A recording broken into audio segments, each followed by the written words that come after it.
Assalamualaikum warahmatullahi wabarakatuh. Mata pelajaran pendidikan kewarganegaraan hari ini akan membahas mengenai bab 3, pengaruh kemajuan iptek terhadap NKRI. Pada bagian kedua, sikap selektif terhadap pengaruh kemajuan iptek. Anak-anak silakan buka buku pada halaman 82. Pada halaman 82, kita akan disuguhkan mengenai sikap yang diambil oleh beberapa negara dalam menghadapi pengaruh kemajuan iptek. Di antaranya, 1. Menolak semua pengaruh kemajuan iptek. Kedua, menerima sepenuhnya semua pengaruh kemajuan iptek. Dan yang ketiga, bersikap selektif terhadap pengaruh tersebut.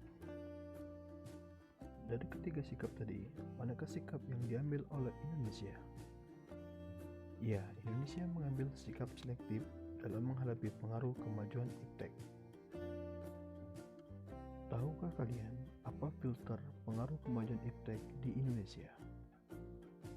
Ya, jawabannya adalah Pancasila. Nilai-nilai Pancasila merupakan cerminan dari nilai-nilai budaya bangsa yang dapat diterima oleh semua kalangan, sehingga dapat dijadikan benteng yang kokoh dalam menghadang pengaruh negatif dari kemajuan iptek. Ada beberapa bidang kehidupan di Indonesia yang perlu dibangun sikap selektif terhadap pengaruh kemajuan iptek. Di antaranya, A. Sikap selektif di bidang politik. Kemajuan ilmu pengetahuan dan teknologi terkadang berpengaruh besar terhadap kehidupan politik di suatu negara. Misalnya, negara-negara berkembang dan negara-negara maju. Terjadi kecenderungan bahwa negara-negara maju menekan politik di negara-negara berkembang dikarenakan negara-negara maju memiliki kekuatan untuk menekan negara-negara berkembang dengan teknologi di negara tersebut.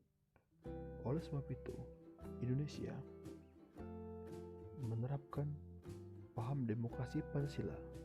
Melalui paham inilah akan tercipta pemerintah yang kuat, mandiri dan tahan uji, serta mampu mengelola konflik kepentingan yang dapat menghancurkan persatuan dan kesatuan, apalagi bangsa Indonesia sebagai bangsa yang pluralistik dapat memperteguh wawasan kebangsaannya melalui Bhinneka Tunggal Ika. B.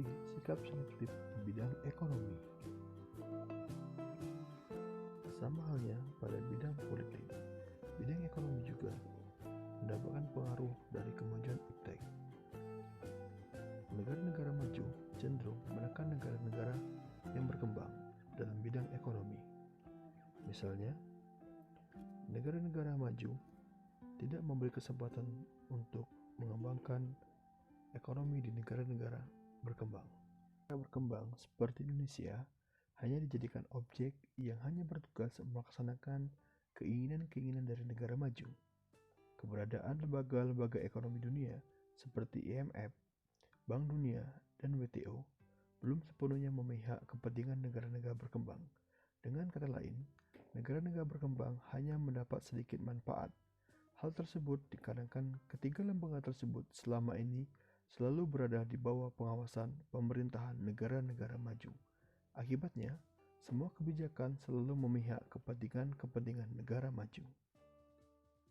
Sistem ekonomi kerakyatan merupakan senjata ampuh untuk melumpuhkan pengaruh negatif dari kemajuan iptek dan memperkuat kemandirian bangsa kita dalam semua hal.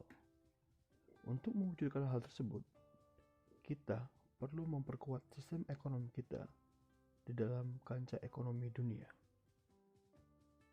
Yang ketiga, ada sikap selektif di bidang sosial budaya.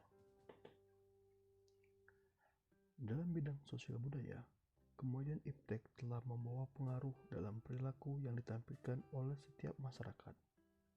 Di antaranya, pengaruh tersebut adalah dalam hal gaya hidup, gaya pakaian, dasar ikatan hidup bermasyarakat, dan semakin mudahnya mendapatkan informasi dan ilmu pengetahuan. Tiga hal yang disebut pertama cenderung memberikan pengaruh yang negatif.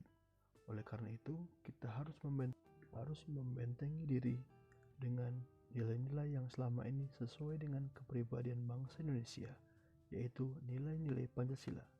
Adapun pengaruh yang disebutkan terakhir cenderung memberikan keuntungan bagi bangsa kita. Oleh karena itu, kita perlu mengadopsi hal tersebut dengan tidak mengabaikan nilai-nilai jati diri bangsa Indonesia, yaitu nilai Pancasila. Sebagai tugas hari ini, buatlah kesimpulan dari tayangan video di atas. Terima kasih. Wassalamualaikum warahmatullahi wabarakatuh. Sampai jumpa di materi selanjutnya.